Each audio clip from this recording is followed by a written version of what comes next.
G-Force. 5 incredible young people with Transmute. One cartoon got pulled after a single broadcast, another was censored for showing blood, and one secretly borrowed a rock star's voice. Saturday mornings weren't innocent, they were experiments in chaos. A purple ape too big for physics. A space battleship racing extinction. A courtroom where heroes stood trial for being too weird to last. These weren't just cartoons, they were accidents, edits, and miracles between cereal ads. Today we're uncovering 35 strangest 1970s cartoons that shaped a generation, but you totally forgot. Stay till the end, because one lost pilot, one lawsuit, and one vanished scene still haunt TV history, and subscribe to American Vintage Tales. Battle of the Planets, G-Force, Guardians of Space 1978. Warning against surprise attacks by alien galaxies beyond space. Battle of the Planets looked like high-octane Saturday heroics, but beneath those helmets lived a darker Japanese original called Gatchaman. Creator Tatsuo Yoshida shaped it with covert missions, sacrifice, and consequences that hit hard. American editors trimmed danger, removed deaths, and invented a cheerful robot named Seven Zark, Seven to explain scenes that no longer existed. Many viewers never realized Zark was a budget patch used to talk over missing footage instead of paying to remake key sequences. That is why some episodes feel like conversations with pieces missing, like the team is reacting to shocks we never saw. I remember G-Force charging into smoke and sensing the real hit landed off screen for American kids. Same heroes, trimmed stakes, mystery in the edits, space tensions were about to get even more intense. Star Blazers, Space Battleship, Yamato 1979. It is for you two men. The woman is not included. I know when I'm not wanted.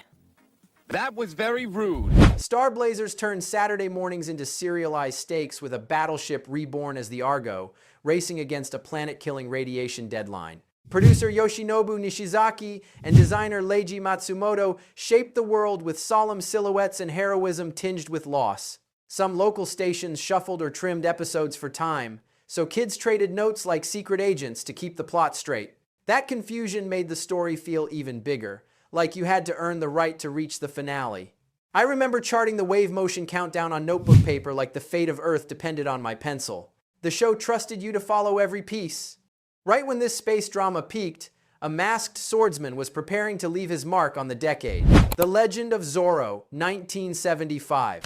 Gee, Diego, you're great with kids! Being kind is not enough. Real men must be strong and fight. The Legend of Zorro pulled the old movie serial energy into bright Saturday colors, complete with capes, dust, and stylized quick cuts. The character started with writer Johnston McCulley, and the cartoon's editors worked hard to keep the pace quick while keeping sword contact minimal for television rules. Animators leaned on silhouette swipes, sparks, and clever angles to sell danger without showing too much. Because of these tricks, the action felt like a dance rather than violence. I remember trying to draw the Z mark on notebook covers and flicking my wrist like the cape might follow. Even recycled sword loops seemed exciting when the music hit. Far above these dusty roads, a rocket's roar was gathering momentum. Flash Gordon, 1979. Flash Gordon soared back with Filmation, and producer Lou Scheimer wanted to honor the Alex Raymond strips with icy vistas and storm-painted skies. The first season landed like a true serial, complete with cliffhanger rhythms and grown-up peril that pushed Saturday norms. Later episodes shifted tone when budget and network notes softened the edges, aiming more for quick laughs and tidy resets. That change explains why some kids swear the show felt serious early on, and then suddenly lighter. I remember sketching the rocket fins and hearing that brass fanfare echo in my head for days. The alien suns and painted storms made everything look expensive. Deep in the jungles of Saturday morning, another hero swung toward surprisingly brainy lessons. Tarzan, Lord of the Jungle, 1976. I would have soon perished too had I not been found by a kindly she-ape named Kala, who adopted me as her own. Tarzan, Lord of the Jungle arrived with genuine Edgar Rice Burroughs lore, not just vine swinging. Producer Lou Scheimer and director Hal Sutherland used rotoscoping to give Tarzan's movement a grounded weight, even while visiting lost cities and puzzling out moral dilemmas.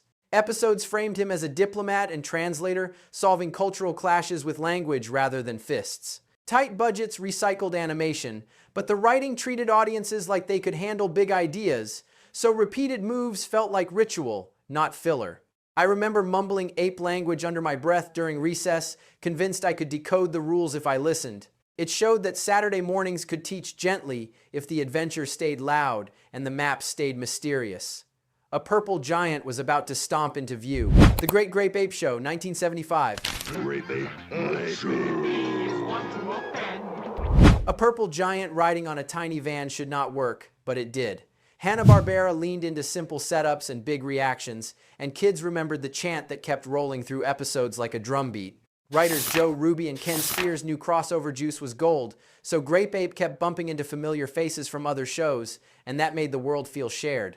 The size gags were clever too, with background artists tilting telephone poles and rooftops so his steps looked playful instead of scary. I remember drawing him across the top of a notebook page and running out of space before the face was finished. It felt like a joke the whole class was in on. A very different kind of family would crowd the screen next. Wait Till Your Father Gets Home, 1972. I'm gonna join the army. Don't do it. The country's got enough trouble already. Here was a primetime-style sitcom hiding in cartoons, well before the big names of the 1990s.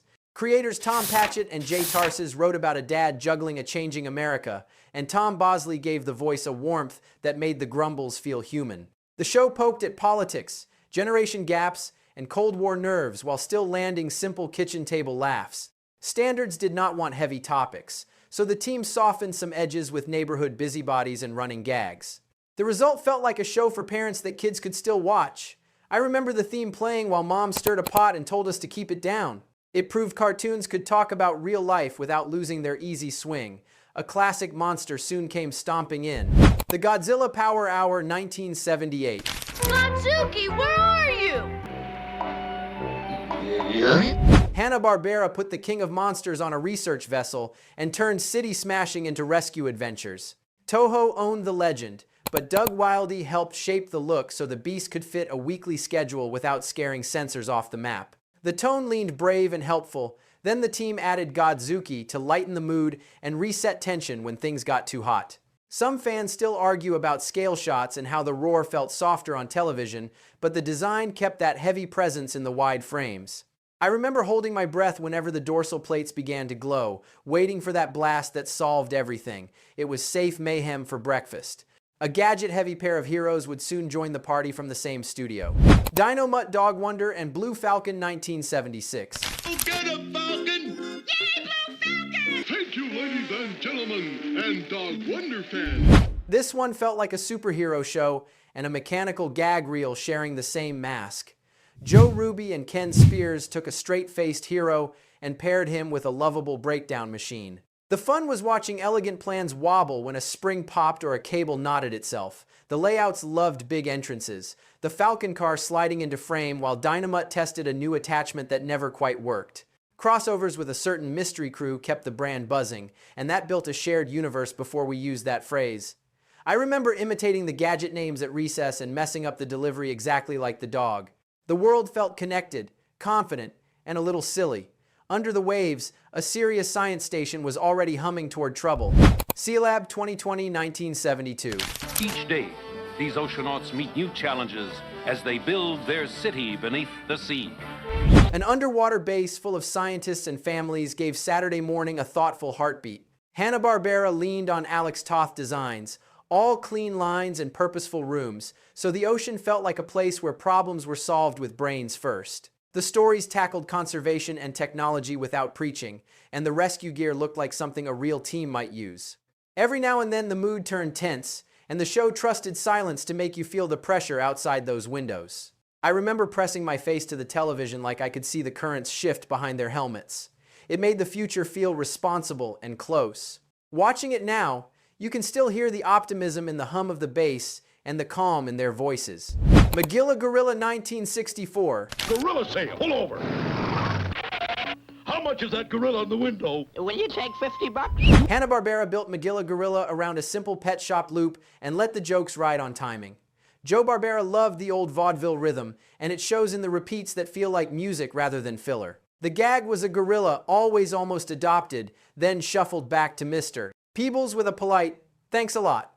The detail that explains the feel is syndication first, which meant episodes had to reset clean so stations could air them in any order. That is why character growth lives in tiny glances and catchphrases. I remember trying to copy his round cheeks in the margins and hearing that bouncing theme in my head. A different hero from the same era fought trouble in rhyme and cape rather than courtesy. Underdog 1964. A secret place in my ring I fill with an Underdog super energy pill. Total Television created Underdog for sponsor blocks, and Wally Cox gave the voice a nervous charm that felt homemade. The show spoofed superhero grandeur with rhyme declarations and a suit that never quite fit. The part people forget is the little energy pill in his ring, which stations later edited away during drug panic years. Whole rescues got trimmed, which is why some memories feel jumpy, like a line is missing. That sponsor origin also explains the hard cuts and quick resets built for ad slots. I remember chanting, "There is no need to fear," while my buddy insisted a scene looked different on his channel. The decade kept getting stranger on alien worlds where families fired lasers like it was ordinary life. The Herculoids, 1967. Outside! Luke, get us out of here. Alex Toth drew a Stone Age future and handed it to Hanna-Barbera like a box of fireworks. Zoc, Tundro, Aigu, Gloop, and Gleep blasted across desert canyons, while Xandor and Terra rode bareback into laser storms. The secret to the show's punch is limited animation used like graphic design, bold silhouettes, wide holds, and then an explosion that sells the hit. Broadcast rules kept on-screen damage modest, so sound and light carried the pain. Stock effects repeated by choice, and it reads today like a ritual drumbeat. I remember tracing Aigu's stacked boulders and thinking, strength can be a shape. This taste for primal power would later collide with comic book myth to redraw the map of Saturday morning. Thundar the Barbarian, 1980. How's the railroad business? It might improve if I could get moving again. Females. Steve Gerber wrote A Broken Earth, and Ruby Spears hired Jack Kirby to make it look like prophecy. A shattered moon hung overhead, and sorcery fused with lost technology as Thundar, Ariel, and Ukla sprinted through ruin. The reason it feels so bold is the design language. Hard angles, brutal machines, and wizard costumes cut like armor. Network notes still trimmed the scarier images and toned down blade contact, so impact moved into blasts and debris. You can sense the tug of war in some episodes, wild ideas sprinting against Saturday rules. I remember shouting, "Demon Dogs" with friends and feeling like we were sneaking in a heavy metal album. Superheroes would answer with teamwork lessons and a huge roster of capes. Super Friends, 1973. Ship is in the middle of a big storm. It's too dangerous. But danger's our business too. Hanna-Barbera adapted the Justice League, but standards and practices shaped the tone more than any villain ever did. Alex Toth's clean model sheets looked powerful, even when punches were replaced by captures, lectures, and cooperative problem solving. Early years added Wendy, Marvin, and the Wonder Dog to teach audience stand-ins how to be helpful and kind. Later seasons tightened action, especially in Challenge of the Super Friends. Yet even then, you can hear the classroom bell between scenes. That is why so many memories include public service beats alongside battles. I remember drawing the Hall of Justice and placing the doors too small for Superman just to make him look mythic. The Cape crowd would soon make room for spies, monsters, and money-hungry crooks. Spider-Woman, 1979. Look, I never knew they had a Spider-Woman statue in the Smithsonian. They don't. Spider-Woman arrived when Marvel cartoons were finding their footing on television, and it came with a surprise. Jessica Drew worked as a magazine editor by day and a steady problem solver in costume at night, which gave the stories a grown-up rhythm. DePatty Frelling kept budgets tight, so the series leaned on stock glides, reused web shots, and voiceover bridges to stretch action across scenes. Fans still smile at how often the show steered into eerie territory, bringing in vampires, cults, and haunted artifacts. Standards pushed back on fangs and bites, so tension moved into music cues and camera framing. I remember copying her spider symbol in the margin of math notes and noticing how quiet the city felt before she dropped into frame. The mood felt bold. Richie Rich, 1980. Hi, Dollar. Come on over to my private railroad. Richie Rich landed as a comfort watch where clean setups and quick payoffs let the gadgets shine without mean edges. Hanna-Barbera split stories into short segments, shuffled inside a block, which kept the pace brisk and the tone sunny. Casting was the quiet trick. A small circle of voice actors covered many roles, so careful ears heard familiar tones between sketches. Package formatting parked Richie beside other shorts and built a weekend rhythm that stations loved. Censors nudged away from class bite, so the humor stayed playful and light. I remember building a wrist communicator from cardboard and tape and feeling like money was just another prop. He came from Harvey Comics, so iconography stayed simple and bright. A gentle family on maple-lined streets turned lessons into ritual. The Berenstain Bears, 1979. I don't like autumn. It's cold. But a daily dose of fresh air and exercise is good for you.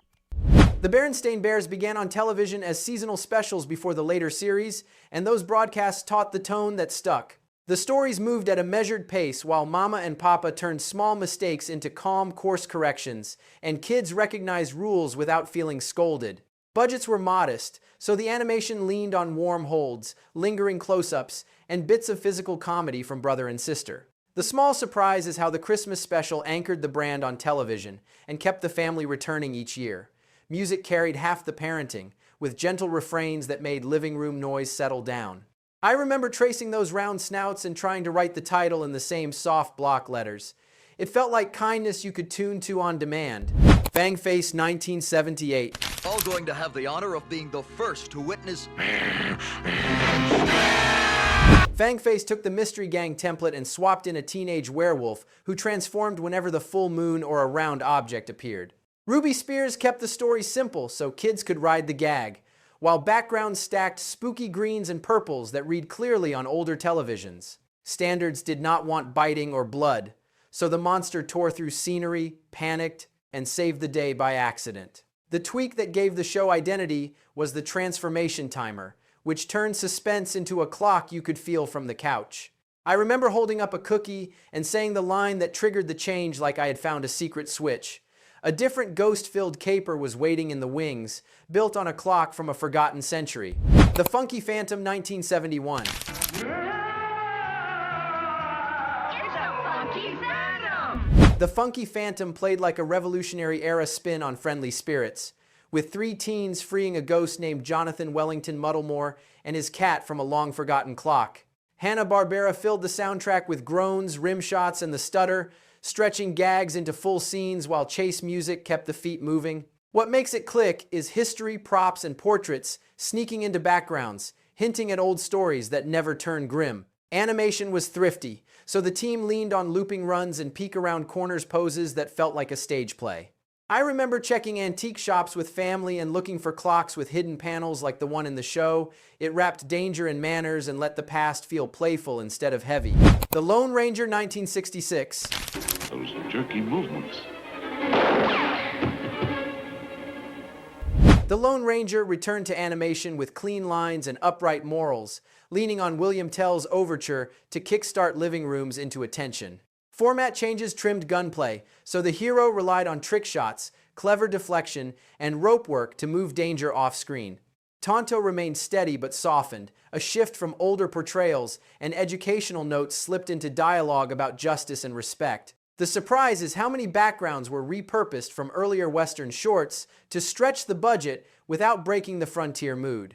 I remember tapping the tabletop like I could summon silver with a rhythm and feeling that the mask meant responsibility more than mystery. This made the frontier feel safe, but one alley cat up the schedule was all mischief and brass. Top Cat, 1961.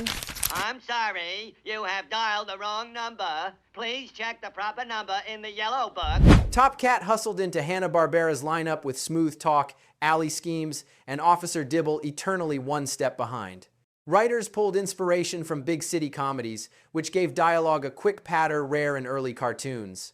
Limited animation meant the crew repeated walk cycles and eyebrow tilts, so clever writing carried the jokes higher than the budget ever could. The real magic was the Borscht Belt energy hiding in the banter, turning cheap gags into charm. I remember scribbling the tilted hat angle and failing to nail that confident smirk. Watching it again, you see how each scam turns into a lesson wrapped in swagger. Down in the lab, a hero of circuits was about to flash onto the screen. Inspector Gadget, 1983. Oh, look! There he is! Inspector Gadget premiered just after the core 70s wave but rode the tail of its style, blending spy tropes with slapstick. Nelvana and DC spread production across countries, which explains shifting line weights and odd color hits between scenes.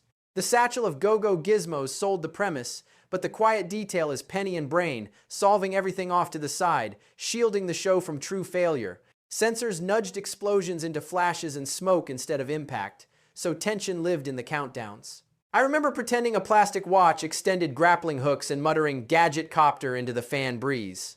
The bumbling charm felt like a comfort blanket for the spy-obsessed decade. In the corner of the studio, a squirrel in a trench coat took notes. Secret Squirrel 1965. Here we are, Secret. Good. The International Sneaky Service has a top secret assignment for us. Secret Squirrel poked fun at spy fever before it even peaked. Hanna-Barbera wrapped trench coats and gadgets around a polite agent and let Morocco Mole deliver the dry retorts. The surprise is how heavy the Bond influence runs, down to cue music riffs that sound one wink away from the original theme. Standards trimmed weapon realism, so tiny explosions became puffs and laser rings. Budget realities pushed repeated gadget poses, giving them ritual weight. I remember doodling the round eyes under that hat brim and whispering secret passwords into a rolled-up notebook like it was a mission file. The result was charm without threat, espionage with a grin. A pair of tiny troublemakers chased a hungry cat across the next time slot. Pixie, Dixie, and Mr. Jinx, 1958. You, Jinxie, wake up. Jinxie boy. Pixie and Dixie staged endless battles against Mr. Jinx, a cat who spoke with theatrical flair and swore he hated Mises to pieces. Bill Hanna and Joe Barbera loved the Tom and Jerry formula but softened it into wordplay and standoffs instead of heavy mayhem. Limited animation turned the slapstick into rhythm, with held poses punctuating sound effects like drum hits. The breath that explains the nostalgia is the balance of threat and manners, where chaos never truly harms. I remember drawing cheese wedges in the corners of pages and thinking lunchroom crackers were bait for invisible traps. The show taught that even chases could have polite pauses. Down the road, a mystery van revved up with snacks, secrets, and a laugh track ready to run. Scooby-Doo, Unified, 1969. Like I'm sure glad he's not seeking my super-duper sandwich. Scooby-Doo arrived right when parents complained cartoons were too wild. So Hanna-Barbera dialed down violence and replaced it with mysteries, chases, and rubber mask reveals. Writers Joe Ruby and Ken Spears used repeating hallway gags and musical chase loops to stretch budgets while keeping the energy bouncing. Stations loved the format because episodes could air in any order, so character development stayed subtle, hidden in tiny reactions. The quiet trick was grounding every monster with a greedy human motive, letting kids feel clever when the reveal hit. I remember whispering jinkies at the library and checking if the librarian was secretly guarding treasure. The theme song alone could summon a room to the couch. Just beyond the haunted fairgrounds, a Cape detective lurked in cartoon shadows. Batman Filmation, Hanna-Barbera era 1968. B-boy wanted more of this stuff? Then let's give it to him. Not that way. Let's give him all he'll ever need. Filmation adapted Batman with bright colors and booming narration, leaning closer to the comic page than the campy live-action show. Producers Lou Scheimer and Norm Prescott borrowed stock punches, smoke clouds, and looping capes to stretch every scene. Standards disliked realistic gunfire, so fights turned into trap escapes and chemical mishaps. In later crossovers, the tone shifted into a superhero classroom, adding moral lessons between villain quips. Watching now, you can feel budget choices in repeating Batmobile angles that look iconic because they had to be. I remember drawing pointed cowls and getting the ears wrong every time, convinced the correction lay in a single perfect line. Off the coast of Saturday morning, a science boy and his pilot father sped toward trouble in a dragon plane. Johnny Quest 1964. Dad, this is Johnny. Come in. Come in. Something's wrong. Johnny Quest hit early and hard with science fiction adventure framed like a travel log. Doug Wildey shaped the look, pulling from illustration styles rather than cartoon comedy, which made everything feel older and sharper than its time slot. Real weapons and monsters worried networks, so later reruns softened hits and trimmed darker frames. The reason it still lands is sound design, where barking lizards and humming jets sold danger beyond the limited animation. I remember sketching race bannon poses and believing white jumpsuits were tactical genius. That mix of maps, radar pings, and globe-trotting villains turned television into an atlas. Years later, creators parodied it lovingly, proving its shape never left pop culture. Back at the courthouse of Saturday weirdness, a feathered lawyer flapped into view. Harvey Birdman, attorney at law 2000. You know, this man's forgotten more about pain than you'll ever remember about pain. Harvey Birdman took classic Hanna-Barbera heroes and dropped them into surreal lawsuits, turning nostalgia into cross-examination. The creative team reinterpreted Birdman as a well-meaning lawyer defending characters like Shaggy or Boo Boo in legal crises that winked at censorship and licensing battles. The animation reused heroic poses as comedic beats, making dead serious wings the punchline. Adult Swim notes pushed tone into absurd territory, and court scenes became a meta-commentary on the cartoons we grew up with. I remember the first time a childhood hero argued a contract dispute and laughing at how the world had changed. It proved that even our old icons could grow strange senses of humor. High above all this, a future family buzzed over traffic in chrome skyways. The Jetsons, 1962. Ready for your push-button finger exercises? I'm ready. The Jetsons promised a gentle tomorrow with moving sidewalks, robot maids, and conveyor breakfasts, all built from the optimism of the early space age. Hanna-Barbera reused walk cycles on floating platforms, a budget trick that accidentally defined the futuristic look. When revived in the 1980s, new voice direction sharpened the family dynamic, while reruns kept syndication power alive. Some episodes were trimmed overseas for length, which explains tiny memory gaps fans swear existed. What stuck was the domestic comedy dressed in chrome. I remember doodling jetpacks in margins and assuming we would commute by button press one day. The joke is we got video calls instead.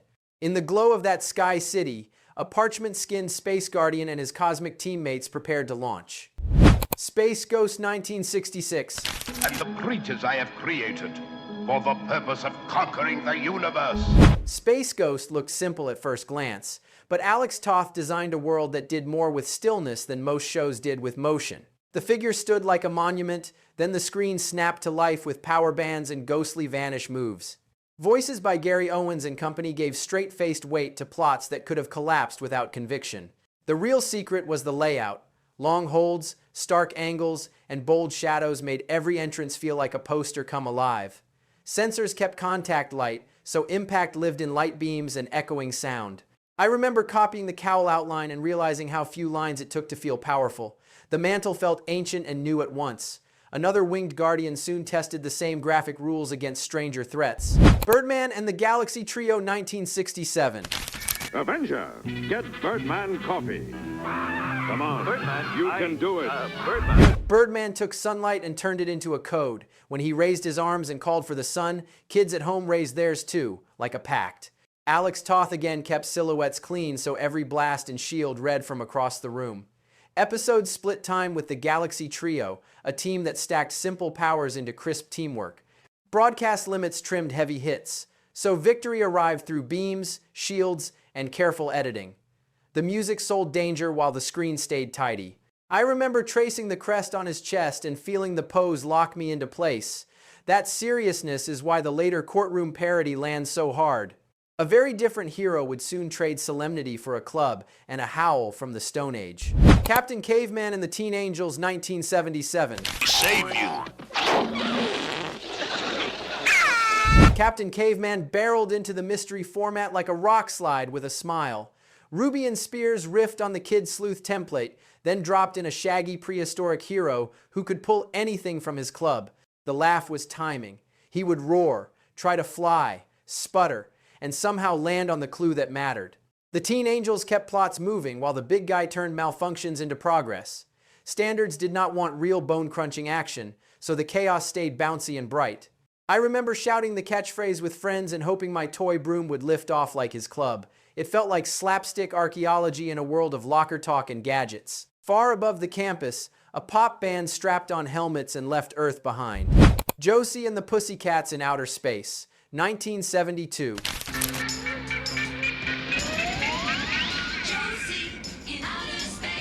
Josie and the Pussycats already mixed music and mystery. Then the sequel launched them into orbit and turned every gig into a First Contact episode. Hanna-Barbera reused ship shots and walk cycles to keep budgets steady, but backgrounds bloomed with candy-colored planets and chrome corridors. Songs punctuated the chases like breath marks, and the band dynamic kept stakes friendly even when lasers flashed. The part that sticks is tone. It treats the unknown like a road trip with a good set list, not a horror show. I remember tapping the couch arm like a snare drum and thinking, bubble helmets made guitars look cooler. It is a time capsule of optimism in a decade that needed some. Somewhere on Earth, a junior detective club sorted clues with patience. Clue Club 1976. Hold it, everybody. Gosh, what's that?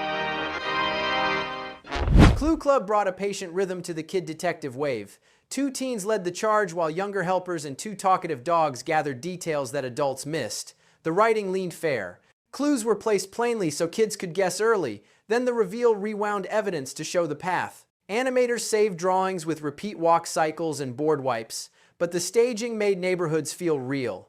What separates it is conversation.